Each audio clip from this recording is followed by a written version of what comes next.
नमस्कार मंडळी. जसं आपण आता वेगवेगळी पिकाची हे पाहतोय त्याप्रमाणे आपण SRT पद्धतीवर कांदासुद्धा लागवड केलेली आहे.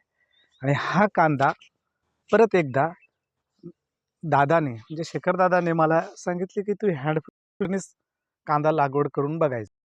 कारण आपल्याला पीक पद्धती सोपी कशी करायची हा दादांचा विचार असतो आणि त्याप्रमाणे माझे प्रयत्न पण असतात की त्या प्रयत्नाने आपण करायचं. आणि दादांचे बहुतेक विचार हे सक्सेसच असतात. म्हणजे 90% विचार तर क्लिअरच असतात की त्यांनी ती सक्सेस होत आहे. त्याप्रमाणे हा आपण कांदा पाहिल ना, तर हा हँडपुश सीडरने लावलेला आहे आणि कांद्याची क्वालिटी बघा किती सुंदर आहे. आता कोकणामध्ये आणि याच्यामध्ये आपण तेच केलंय. परत काय केलंय की जे शेत असतं त्याच्यामध्ये आपण पहिल्या स्टार्टला पाणी घ्यायचं, गवत हिरवं असतं त्याच्यावर ग्लायफोसेट मारून घ्यायचं. मग जमीन वापसावर आली की हँडपुश सीडरमध्ये एक लहान डाय असते जो कांदाच पडतोय. त्यामध्ये कांद्याचं बी टाकलं आणि मी ती लागवड केली. एका बेडला जवळ-जवळ 6, 7, 8 लाईनी दिल्या. 8 लाईनी दिल्या आणि त्याच्यामध्ये होतंय काय, कधी-कधी एकच दाणा नाही पडत, त्याचं बी एकच नाही पडत, 2 पण पडतात. मग अशी त्याला आल्यानंतर त्याची आपण शिफ्टिंग करायची.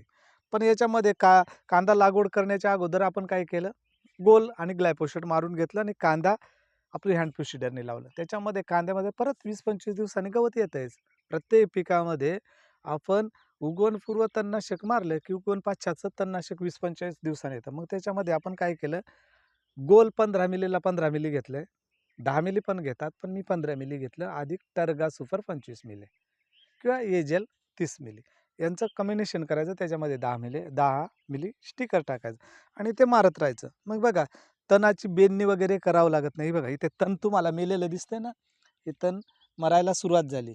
याचं कारण असं आहे की ते गोल कांद्याला काही करत नाही आणि पिकाला. आणि बघा याच्यामध्ये फ्रीमध्ये न लागवड करताना आले.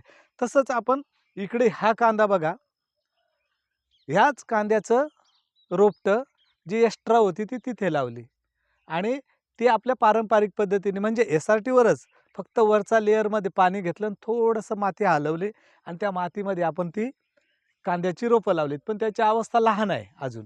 पण ही कांद्याची डायरेक्ट बियाची अवस्थेमध्ये खूप मोठी आहे. म्हणजे याच्यामधला हा फरक आहे. SRT पद्धतीच आहे ती पण आणि ही डायरेक्ट बिया आणि ती रोपाची पद्धत आहे. तर अशा पद्धतीने आपण आपल्या याला कांद्याची लागवड करू शकतो. धन्यवाद.